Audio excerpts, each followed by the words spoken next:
काशी शब्द का सीधा अर्थ है रोशन होना, या ज्यादा सटीक अर्थ है रोशनी की मीनार, लाइट का टावर। तो ये प्रकाश स्तंभ काशी का प्रतीक है, क्योंकि ये एक मशीन है, ये एक यंत्र है, ये ब्रह्मांड को आपके पास लाने का एक ब्रह्मांडीय प्रयास है।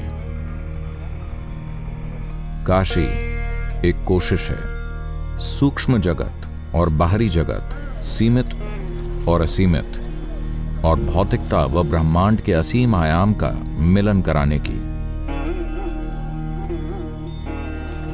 मुक्ति यानी मोक्ष।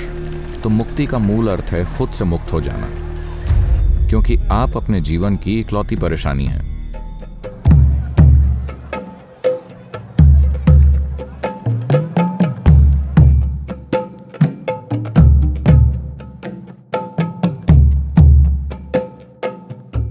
तो काशी में होने का महत्व। काशी शब्द का सीधा अर्थ है रोशन होना, या ज्यादा सटीक अर्थ है रोशनी की मीनार। आपने वो कहानी सुनी है कि कैसे शिव ने कुछ जोड़ तोड़ करने के लिए पार्वती से अपनी बालियां गिराने के लिए कहा था, and she dropped. और उनकी बालियां गिरकर धरती में चली गईं। विष्णु स्त्रियों के चहेते हैं, हां, उन्हें सभ्य और शिष्ट होना ही है। शिव तो ऐसे हैं। विष्णु को अपनी शिष्टता दिखानी है, तो विष्णु बाली लेने उतर गए। जैसे जैसे वो गहरा और गहरा और गहरा खोदते गए, उन्हें इस परिश्रम से इतना पसीना आया, वो एक कुंड में इकट्ठा हो गया, जो मणिकर्णिका बन गया। मणिकर्णिका असल में एक कुंड था। उसके किनारे लोग अंतिम संस्कार भी करते थे। तो ये कुंड नदी में विलीन हो गया। कहा जाता है कि जब मणिकर्णिका कुंड बना था, तब गंगा नहीं थी। गंगा बाद में आई।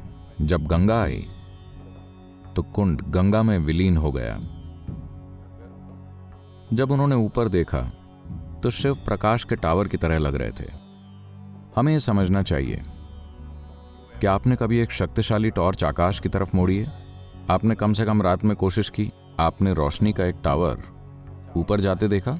अगर टॉर्च शक्तिशाली है, आपको नहीं पता उसका अंत कहां है। वाकई उसका कोई अंत नहीं जानता। ऐसा लगा कि वो रोशनी अनंत है, तो ये रोशनी बस ऊपर बढ़ती गई बिना किसी रुकावट के। So this beam of light is the symbolism of Kashi because it is a machine, it is a yantra created, it's a cosmogenic effort. तो ये प्रकाश स्तंभ काशी का प्रतीक है, क्योंकि ये एक मशीन है, ये एक यंत्र है, ये ब्रह्मांड को आपके पास लाने की एक ब्रह्मांडीय कोशिश है।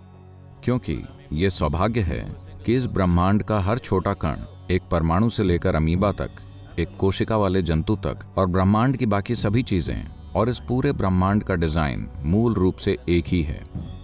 काशी एक कोशिश है, सूक्ष्म जगत और बाहरी जगत, सीमित और असीमित, और भौतिकता व ब्रह्मांड के असीम आयामों का मिलन कराने की। ऐसा नहीं है कि हमें मिलन करवाना होगा, सब कुछ जुड़ा हुआ ही है। अभी हमारा हर काम बस जीवित रहने के लिए है। हमें इससे परे जाकर और खुद को एक नई दिशा देकर अस्तित्व को देखना होगा। इसके लिए साधन जरूरी हैं। अगर आप ब्रह्मांड की प्रकृति को जान जाते हैं, तो अचानक आपके काम करने का तरीका और आपका इस ब्रह्मांड के साथ संबंध पूरी तरह से बदल जाता है। क्या इसके लिए काशी जाना जरूरी है? नहीं, जरूरी नहीं है।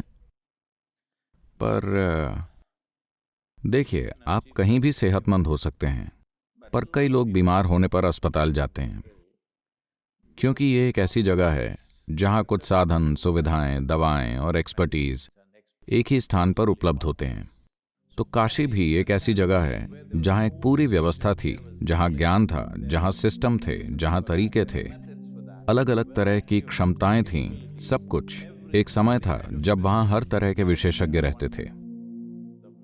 मानव जीवन में सबसे महत्वपूर्ण चीज है अपने शरीर की सीमाओं को जानना। आप कल पैदा हुए थे और कल दफन हो जाएंगे। जीने के लिए बस आज का दिन है। यही अस्तित्व की प्रकृति है। और इससे पहले कि मृत्यु आ जाए, जीवन खिलना चाहिए। तो हर संभव तरीका जो हम इस्तेमाल कर सकते हैं, हमने इसे पूरे देश में स्थापित किया था। ऐसे कई तंत्र हैं, उनमें से अधिकांश दुर्भाग्य से टूट गए हैं, जिनमें यह भी शामिल है जो काफी हद तक भंग हो चुका है, पर इसका ऊर्जा वाला हिस्सा आज भी मौजूद है। यह पूरी तरह नहीं, पर ठीक ठाक जीवित है। क्योंकि हम जब भी ऐसे स्थानों की प्राण प्रतिष्ठा करते हैं, ध्यानलिंग भी ऐसा ही है। ऊर्जा उसकी बनावट में नहीं है, बनावट बस एक मचान है। काशी के बारे में आमतौर पर कहा जाता है, पौराणिक कथा में कहा जाता है, काशी शिव के त्रिशूल पर टिकी है, न कि जमीन पर। मैं अपने अनुभव में जो भी देख रहा हूं, उसके हिसाब से काशी की असली बनावट जमीन से करीबन 33 फीट ऊपर है। अगर हम में कोई समझ होती तो हमें 33 फीट से ऊपर कुछ भी नहीं बनाना चाहिए था। But we have. पर समझ की हमेशा कमी रही है। हाँ, दुनिया में इस चीज की हमेशा कमी रही है। और मेरे ज्यामितीय हिसाब से ये 72 या 7,200 फीट तक ऊंची हो सकती है। ऊर्जा की बनावट ऐसे बनाई गई है, तो इसीलिए उन्होंने इसे प्रकाश स्तंभ कहा, क्योंकि जो देख सकते थे उन्होंने देखा कि ये एक बहुत ऊंचा ढांचा है। And it did not stop there, it gave you access to what is beyond. The idea is… और ये कहीं नहीं रुकता, इसने आपको परे की चीज तक पहुंच दी। इसका लक्ष्य है कुछ ऐसा बनाना जो एक इंसान अपने भीतर एक संगठित सिस्टम की मदद से हासिल कर सकता है। सिस्टम जो हजारों वर्ष के कई लोगों के आत्मज्ञान के सार तत्व से तैयार हुआ है। अगर आपको चीजें खुद महसूस करनी हैं, तो ये पहिए का फिर से आविष्कार करने जैसा है। आपको गैर जरूरी रूप से दर्दनाक प्रक्रियाएं झेलनी पड़ेंगी। पर अगर आपको दूसरे के ज्ञान की मदद से महसूस करना है, तो आप में विनम्रता होनी चाहिए। आपको झुककर वहां पहुंचना होगा। इसलिए ये व्यवस्था इसलिए की गई थी ताकि काफी लोगों को ले जाया जा सके। तो लोग आए और उन्होंने हर तरह के तरीके और तंत्र स्थापित किए। Well, एक समय था जब 26,000 से अधिक मंदिर थे। हर एक में एक उसका अपना तरीका था जिससे मनुष्य आत्मज्ञान प्राप्त कर सकता है। इन 26,000 मंदिरों से जुड़े छोटे छोटे मंदिर विकसित हो गए, यानी मंदिर के कई कोण अपने आप में छोटे छोटे मंदिर बन गए। और एक समय था जब यहाँ 72,000 मंदिर थे। shrines at one time, when it's in full glory, 72,000 shrines across this mechanism called Kashi. जब ये शहर पूरे वैभव में था, तब इस पूरे काशी तंत्र में 72,000 तीर्थ स्थल थे। और ये रातों रात नहीं हुआ। बुनियादी बनावट एक अवधि में हुई, कोई नहीं जानता कि कब। कहते हैं कि सुनीरा भी यहां कुछ ढूंढते हुए आए थे। सुनीरा को 40,000 साल पुराना माना जाता है। तब तक ये एक फलता फूलता शहर बन चुका था। मार्क ट्वेन इसका इतिहास समझाते हुए कहते हैं कि ये शहर कथाओं से भी पुराना है। प्राचीनता की बात करें तो कोई नहीं जानता कि वाकई कितना पुराना। शिव यहां आए थे क्योंकि ये शहर इतना सुंदर था और वो आना चाहते थे। तो उनके आने से पहले से ही ये एक जबरदस्त शहर था। लगभग 2 साल पहले यहाँ वहाँ मंदिरों की 3 परतों की खोज हुई है, जो सब लंबे समय से बंद थे। यानी कि ये शहर समय के साथ जमीन में समा चुका है और बार बार एक शहर पर फिर से एक और शहर बसाया गया है। इस शहर की 3 से 5 परतें हैं, क्योंकि समय के साथ पृथ्वी रिसाइकल होती है। इसे लगातार 6-7 सदियों से तबाह किया जा रहा है। उसके बावजूद अगर आप थोड़े संवेदनशील हैं तो ये एक शानदार जगह है। क्या हम इसकी महिमा को पूरी तरह स्थापित कर सकते हैं? मुझे नहीं लगता। एक बात यह है कि यहां बहुत अधिक अशांति हुई है। दूसरी बात यह है कि इसे वापस बनाना बड़े बड़े सपने देखने जैसा होगा। यह कई बार तबाह हो चुका है, पर क्योंकि काशी का ऊर्जा शरीर जमीन से 33 फीट ऊपर था, इसलिए यह आज भी जीवित है। कुछ टूट फूट हुई है, काफी नुकसान हुआ है, पर काशी आज भी जबरदस्त है।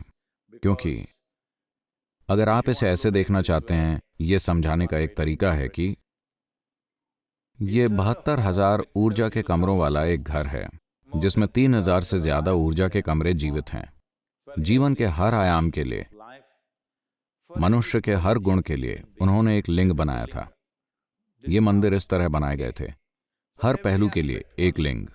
कुछ भयंकर, कुछ समाज द्वारा स्वीकार किए जाने वाले, कुछ हर सामाजिक स्वीकृति से परे। हर तरह की चीजें एक साथ मौजूद थीं। किसी को किसी भी चीज में कुछ गलत नहीं दिखा। लोग जो चाहे कर सकते थे, जब तक कि वो मुक्ति की तलाश में थे।